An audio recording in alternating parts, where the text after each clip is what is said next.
Welcome into Deep Waters here on ProBox TV, where we take a deep dive into all things boxing. The big fight coming up Saturday. That's right, Vasili Lomachenko taking on George Kambosos Jr. in his native Perth, Australia.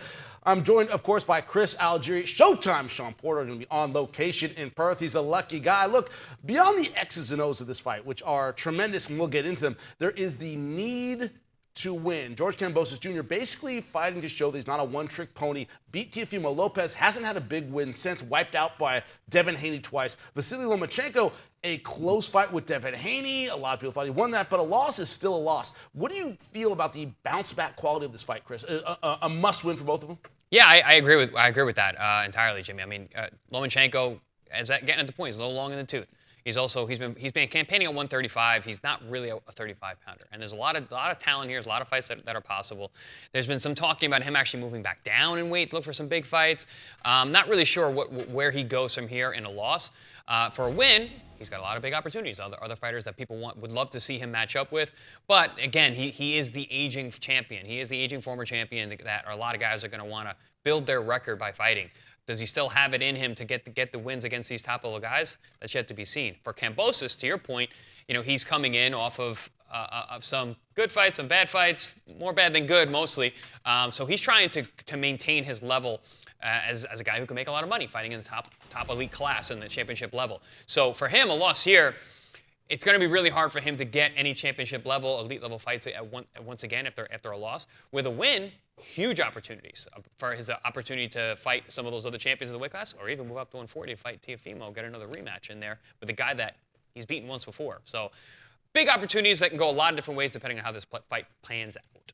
All right, so showtime, Sean Porter. The question I have for you, 3-minute stare down between these guys. Nobody wanted to back up. They were just right in one another's faces. That mental side of it, that gamesmanship, how important is that to you in this fight?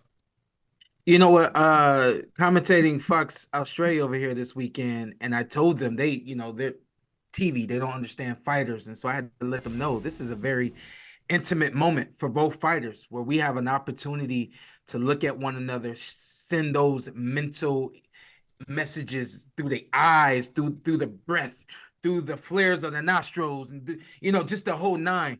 But what you have right there is you have a Kambosos that's truly just trying to send a message, trying to intimidate a Lomachenko who's been around the block so many times that this stare down means absolutely nothing.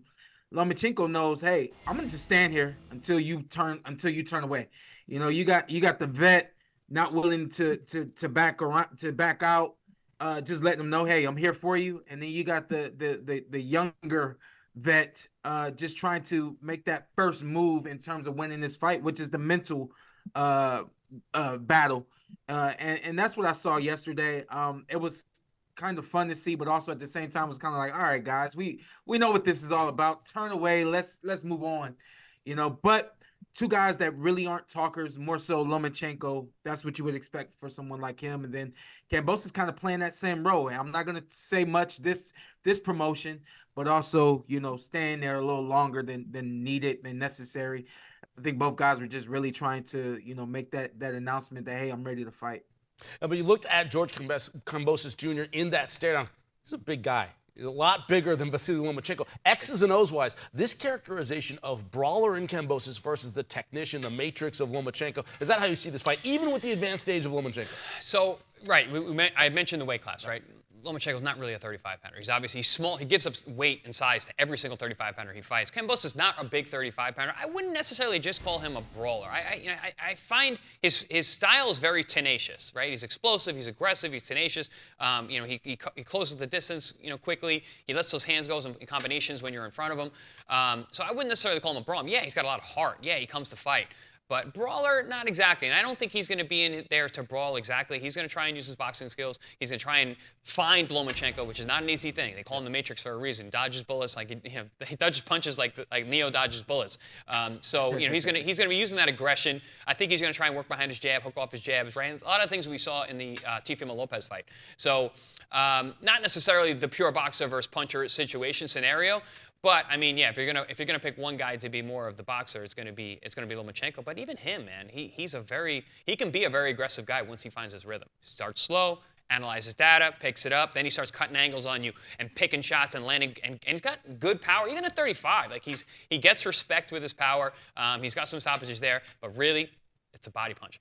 When you're not a big puncher, a lot of times going down to the body and being consistent to the body is the way that you break guys down and get stoppages. And I think that's the route that Lomachenko is going to go for. Now, that's what I want to ask you, Showtime. Chris brought it up. The pacing of Lomachenko, it kind of hurt him against Teofimo Lopez. Spent a little too long reading before reacting and getting offensive. In the Devin Haney fight, same thing. He spent a lot of rounds kind of reading Devin Haney. By the time he got going, it was too late on the scorecards. Do you think he starts a little bit faster in this fight with Kambosos Jr.? Yeah, I think stylistically this is a great fight. And I want to go back real quick to Kambosos versus Teofimo Lopez. We've never seen that Kambosos in the ring since he fought that brilliant fight against Teofimo Lopez. But the thing that people don't recognize is that Teo gave Kambosos exactly what he needed. He got in his range. He stayed there too long, and Kambosos was able to pounce. He was able to capitalize. That's something that no fighter has done with Kambosos ever since that fight. And that's why people have said he doesn't look the same. He's the same guy. He just fights with this rhythm, and he needs you in his range so that he can use that explosive ability that he has. I really don't see Lomachenko giving that to Kambosos. I think, yes, Lomachenko has to start fast, and he's got to get going. I don't think he's going to do that. I think he's going to take his time with this fight, like a lot like he has with the fights in the past. But the difference is if you aren't giving Kambosos what he needs, if you aren't giving George what he needs, he's not going to create anything. He's not going to force anything, and he's going to wait. His rhythm is a counterpunching, explosive boxing style, and then he takes advantage and he goes on the offense. But if you aren't in his range, if you aren't giving him what he needs, he's not going to work his jab. He's not going to work his feints and his good quick feet that he actually does have. I think this fight starts slow until Lomachenko picks it up. And as Lomachenko picks it up, then he may give Kambosos some opportunities. But if Kambosos doesn't have a rhythm, a flow, he'll never get going. And this will be Lomachenko from the time he starts to the time this fight ends. Well, we just went over the X's and O's. When we come back to Deep Waters, the ripple effect this might have on a crowded 135-pound division when we come back.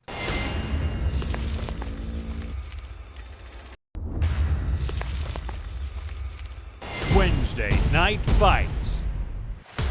Dynamite action on Wednesday Night Fights every other Wednesday on your boxing channel. On the next Wednesday Night Fights, May 22nd, Batarjan Jukambayev once again returns to ProBox TV to face Ivan El Terrible Redkach. Live from the ProBox Event Center in Plant City. Get your tickets at ProBoxTV.com or take your chances at the door.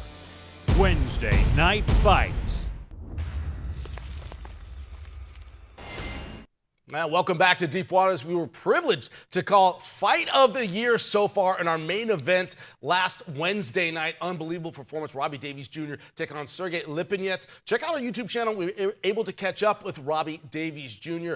Unbelievable back and forth war. Check it out if you haven't seen it yet. Unbelievable. The action continues, however, May 22nd. If we're able to top that, Chris, it's going to be an amazing year here on ProBox TV. But we're right now discussing Saturday's showdown. George Kambosos Jr. taking on, of course, Vasili Lomachenko. Now, 135, full of talent. We have Gervonta Davis, WBA, Shakur Stevenson, champ in the WBC. You have Emmanuel Navarrete fighting for the vacant WBO title next week in San Diego. So many options for the winner of this fight on Saturday. What kind of combinations do you like at 135? So we always got to talk about where the promotions are, who the fighters are with, right? So currently we've got, Navarrete's fighting for that title, and we're assuming he's going to win that type, but it is boxing. You can never assume, especially in a new weight class. But if Navarrete is to win that fight, that seems like a pretty easy fight to make. Lomachenko, Navarrete, and I'm sure that's a fight that Lomachenko would like. It's a smaller guy. It's a guy that coming up from the weight classes where he was very successful and very dominant. So that fight would make a lot of sense from Lomachenko's standpoint to win another world title.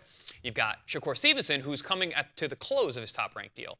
Now, are they going to dangle the Lomachenko fight to Shakur to try and get him to sign for more fights? Very, very possible. Makes a lot of sense from top-ranked position. Makes a lot of sense from Shakur's situation because he wants the Lomachenko fight. You want the head of Lomachenko on your record if you can get it. But again, not an easy fight. I don't think anyone has an easy time with Lomachenko at this point. And then, listen, everybody, I want to see Tank Davis with everybody, Lomachenko included. And I think that I've always wanted to see that fight. I think a lot of people wanted to see that fight. I think Lomachenko even wants that fight. That one's a little more difficult to make, again, because of the promotions. But any one of those fights, I think is a good fight. And probably my favorite is probably the Davis fight. I like the Navarrete fight. I like the Shakur fight because I think it's good for Shakur's record for him to get out there with top-level guys and get names that are recognizable. So a lot of really big opportunities for a victorious Lomachenko if he is to be victorious on Saturday night. Also, Showtime Sean Porter, I got to ask you, you talk about wanting Lomachenko's head on your resume. You want that name. Lomachenko's still capable of winning these fights. What do you think his chances would be against those names? Yeah, Lomachenko's he's a special case. I think he keeps himself in really good condition when he's not fighting, when he's not, getting prepared for a fight.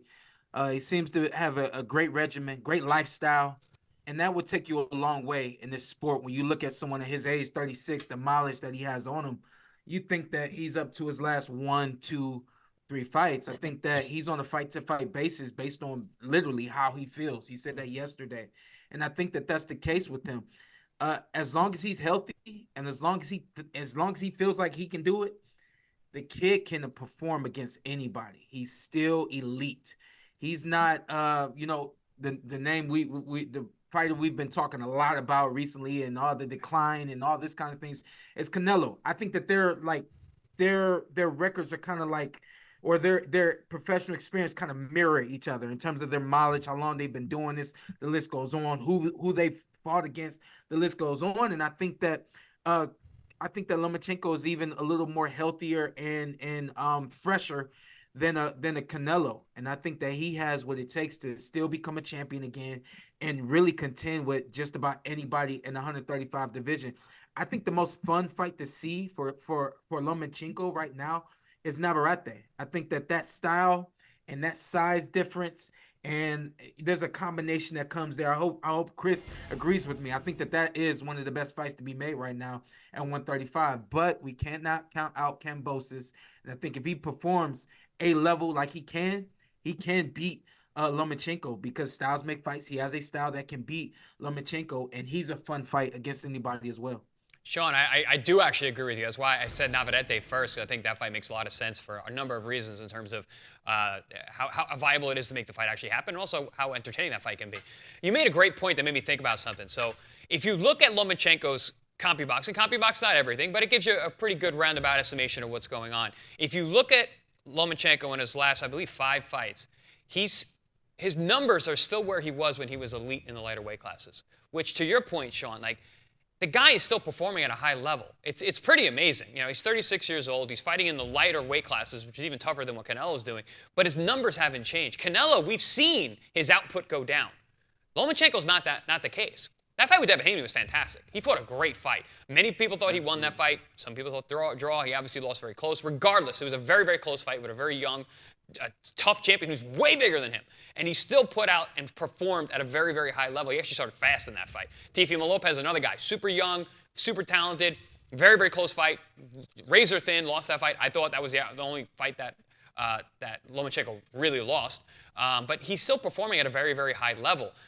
Sean, to your point, made me think about that. Even by the numbers, he's still performing at an elite level.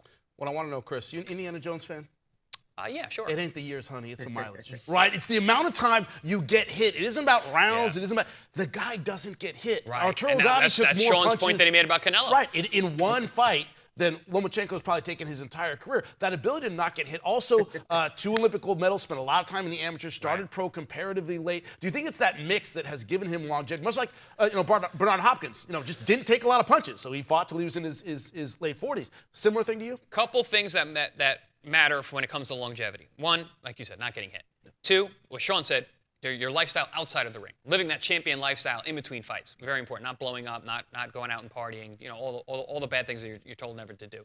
And then lastly is your dedication and your desire. That's a big part of it. Desiring to be a world champion. Lomachenko has that, man.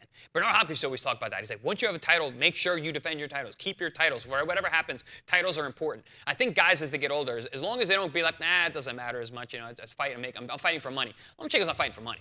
He's fighting to be a world champion again. He's fighting to be undisputed. That's where I think that really helps too. That's that third caveat that I think is really important. Yeah, he's got great defense and doesn't get hit a lot. Yeah, he stays in shape in between fights. But guess what? He's also got fire in his belly. He wants to be a world champion once again. So put those three things together, and you got a guy who's going to be able to last even into later age. Yeah, but what about the other side of the equation? That's right. Lomachenko, could this be a retirement fight should he lose this Saturday? We'll discuss it when we come back.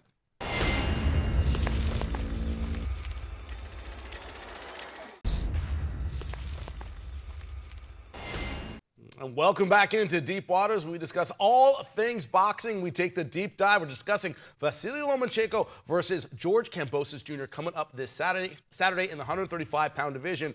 Showtime, you heard what Chris said about the habits of Lomachenko, the way he lives, the way he trains, gives him a longevity most fighters don't have at that weight class. What do you think the secret sauce is to you, man? The secret sauce to me is his ability to not lose himself. It seems to me that as fighters get older, they want to change their program. They want to change how they fight. They want a new approach to every single fight. And I don't disagree with that. I think it is necessary. You train differently, train smarter, not harder. The list goes on. But the thing that I know about Lomachenko, especially when you refer back to his fight against Devin Haney, he fought that fight. He started that fight faster than he had in previous fights because he knew what he needed to do. He knew what it took. A fighter of age that is not afraid to do what is needed, ignores anything that makes them think about how they feel. They ignore how they feel and they do what's needed. That's why longevity is there for Lomachenko, because he understands what he needs to do and he's not afraid to do it. I'm going to be honest with you guys. One of the biggest reasons why I retired is because I just didn't want to train anymore.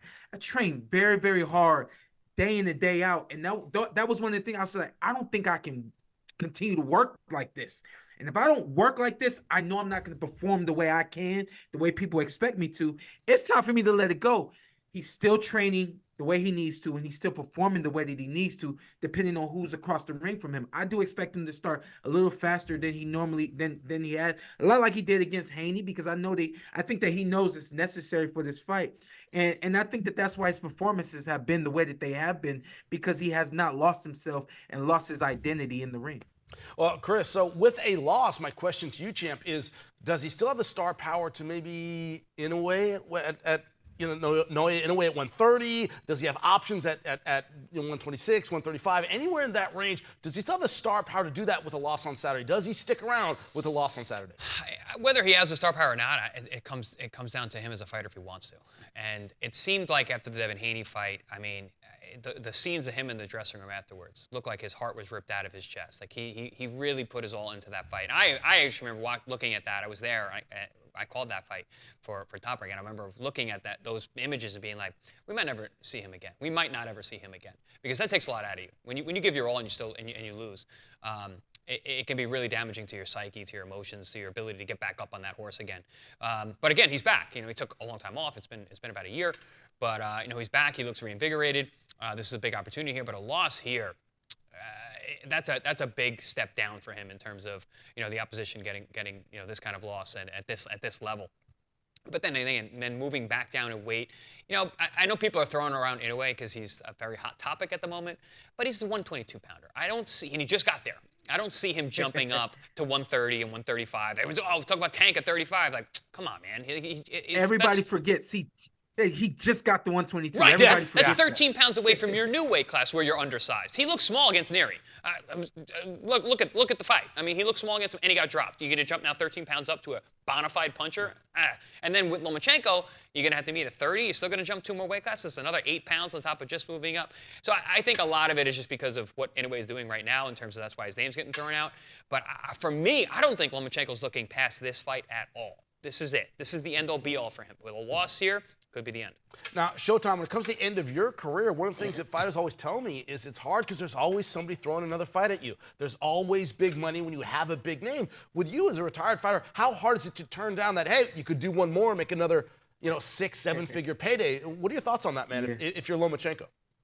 I've heard it. Lomachenko, I don't know him that well, but he strikes me to be someone like me or also like Chris. Like, we did all we could, and once we were done, it was like, I'm not risking my life. I'm not risking my health Chris, to your point, he's not looking past this fight because he knows if something doesn't go right, if I don't feel the same, if I win this fight, but I know I didn't win this like the Lomachenko I can be, I'm not gonna move forward. I don't think he's in the ring for belts. I don't think I think he does want to be undisputed at 130, or excuse me, at 135, but I think that's a fight to fight basis situation, and I just think that he again is one of those other fighters that won't fight just for money. Well, an interesting question, not just about Vasili Lomachenko, but George Kambosos Jr. What happens to him with a loss on Saturday? We discuss it when we come back.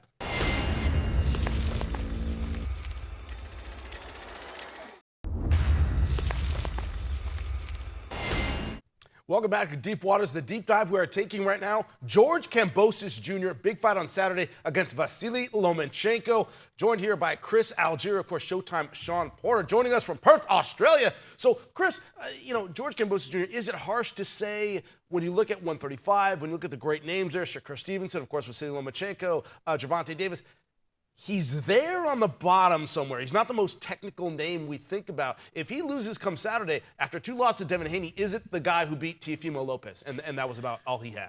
Well, to Sean's point, I think the cat was kind of out of the bag after the Teofimo Lopez fight in terms of how to fight George. You don't stand in front of him. You don't let him get set. You don't stay there to get those hands, because he lets his hands go once he closes that gap. Sean used a great word, pounce. He pounces, he gets himself in position, and he lets those hands go.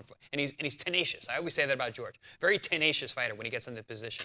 But the way he matches up in terms of talent and physical gifts with other guys isn't good. And and I'm not taking anything away from him and his skill set or his level, whatever.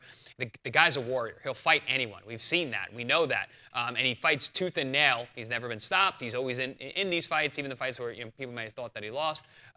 He has a ton of self-belief as well. I mean, I think we saw that at the press conference at the stare down. Sean, I saw the interview that you did with him. He was in there, man. He really believes in himself, and he feels that he is the guy who's coming to win this fight. But in terms of how he matches up with the rest of those guys with a win here, I don't know. It's a really tough division. Is it just a credit to the division, Showtime, that he probably wouldn't have a place in it should he lose on Saturday?